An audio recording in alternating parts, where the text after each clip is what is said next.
En tant que croyant, il est très important de croire au destin. C'est normal. Mais ce qui est dangereux, c'est de développer une croyance aveugle du destin. Ne développez jamais une croyance aveugle du destin parce que la croyance aveugle du destin diminue ou impacte votre persévérance. Ça impacte négativement votre persévérance. Parce que on voit aujourd'hui beaucoup de gens qui abandonnent à la première difficulté, aux premiers obstacles. Une fois qu'ils sont confrontés à une petite difficulté ou un obstacle, ils abandonnent. Ils se disent que mon destin ne me permet pas d'atteindre ce stade. Ils abandonnent. Est-ce que l'interprétation du destin signifie cela? Abandonner au premier obstacle. Donc, c'est la raison pour laquelle il ne faut pas développer une croyance aveugle du destin. Parce que la notion du destin doit se traiter avec beaucoup de délicatesse, beaucoup de prudence et beaucoup de patience.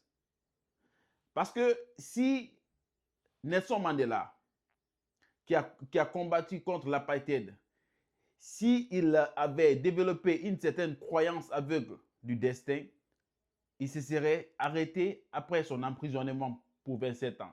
Mais il a continué son combat.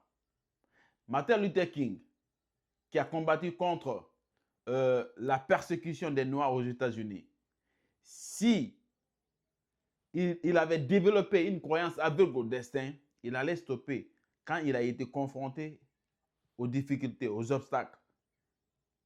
Un autre exemple, si Thomas Edison avait développé une croyance aveugle au destin, après avoir échoué une fois, deux fois, trois fois, il allait s'arrêter. Mais il a continué et continué 999 fois et il a atteint son objectif.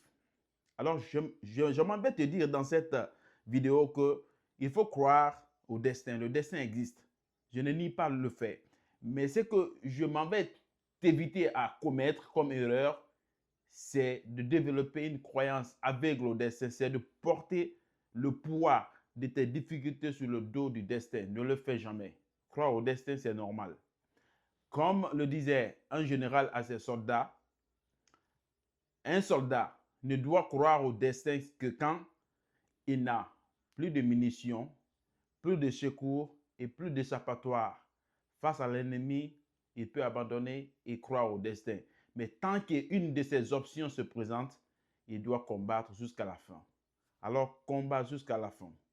C'est quand tu verras que ton intelligence, ta capacité, ta réflexion est limitée à un sujet.